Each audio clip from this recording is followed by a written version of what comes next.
আমরা এখনো অফিসিয়ালি ভারতের পদক্ষেপটা সম্বন্ধে জানি না। সোশ্যাল মিডিয়া এবং নিউজ রিপোর্ট থেকে আমরা দেখেছি যে ওনারা কিছু স্থানীয় বন্দরে, ল্যান্ড বন্দরে, স্পেশালি আমাদের আখাউড়া বা ডাউকি সীমান্ত ভিত্তিক কিছু সিদ্ধান্ত ওনারা নিয়েছেন।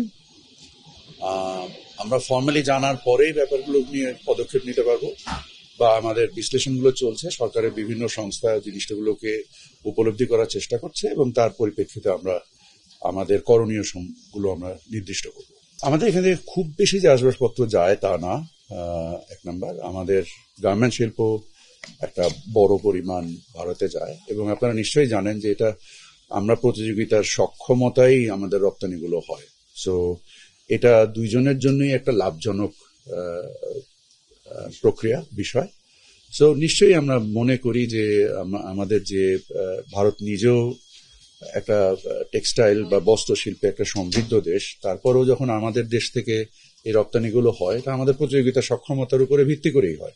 সো আমরা আশা করি যে উভয় দেশের ভোক্তা এবং উৎপাদনের স্বার্থে এটা চলমান থাকবে। না, ট্রান্সশিপমেন্টের কোনো প্রভাব এই মুহূর্তে আমাদের উপরে নেই। আমাদের নিজস্ব সক্ষমতা ব্যবহার করে আমরা নিজস্বভাবেই এই সমস্যার সমাধান করেছি।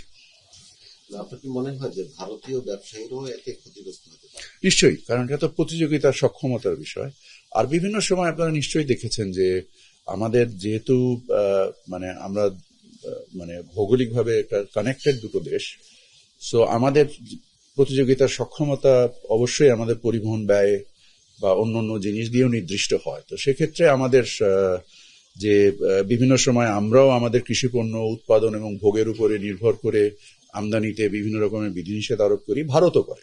সো এটা একটা চলমান প্রক্রিয়া, এটা একটা বাণিজ্য ব্যবস্থাপনার একটা প্রক্রিয়া এবং এই বাণিজ্য ব্যবস্থাপনার প্রক্রিয়াতে আমরা কাজ করছি এবং আমরা আশা করি যে যদি কোনো এই বিষয়ে কোনো সমস্যা তৈরি হয় আমরা উভয় পক্ষ আলোচনার মাধ্যমে এটার একটা উপযুক্ত পরিণতিতে আনতে পারবো।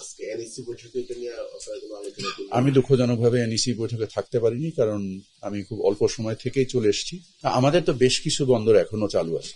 তো এটা শুধু যে কটা বন্ধ হলো এটাতে নিশ্চয়ই 90% নয়।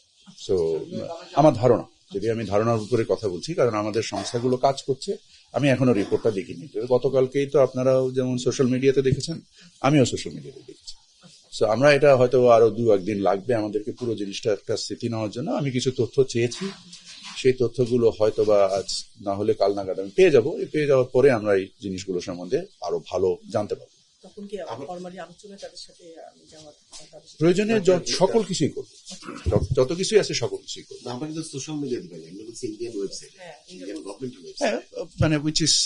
আমরা এখনো অফিসিয়ালি পাইনি, আমাদেরকে অফিসিয়ালি জানানো হয়।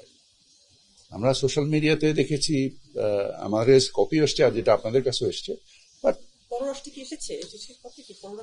আমার সাথে এখনো পররাষ্ট্রের কথা হয়নি। যে দুইটার সিদ্ধান্ত আমরা দেখলাম, এটা কি দুই দেশের যে সাম্প্রতিক সম্পর্ক সেটার কারণে কি এটা হচ্ছে কিনা আপনি কি?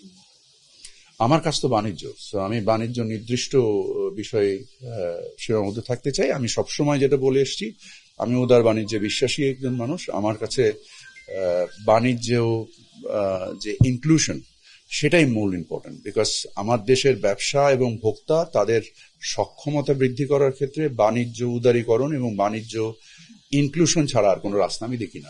আমি এর বাইরে কিছু জানি না। বাণিজ্য বৃদ্ধি করবো, দ্বিপক্ষীয় সম্পর্ক উন্নয়ন করবো, অবশ্যই করতে চাই। সেক্ষেত্রে উল্টা কাজ হচ্ছে। আমরা এই জিনিসগুলোই আলোচনায় নিয়ে আসবো এবং আপনারা নিশ্চয়ই জানেন যে ভারতের সাথে আমাদের যে বাণিজ্য সেটা ভারতের দিকেই অধিক ভারী।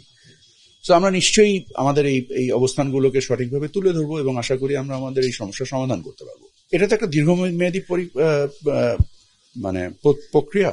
আপনি তো আর একদিনে বাণিজ্য ঘাটতি করতে পারবেন না। এবং আমরা যেটাও ভারত থেকে সোর্স করি সেটাও কম্পারেটিভ রিজনেই সোর্স করি। ভারতও আমাদের কাছ থেকে যেটা সোর্স করে সেটাও কম্পারেটিভ রিজনসে সোর্স করে। So natural trade should flow, that's the whole idea. এবং আমরা আমাদের বৈচিত্র্যকরণের মাধ্যমে এবং আমরা আমাদের প্রতিযোগিতা সক্ষমতার মাধ্যমে আমরা আমাদের বাণিজ্য বৃদ্ধি ঘটাবো।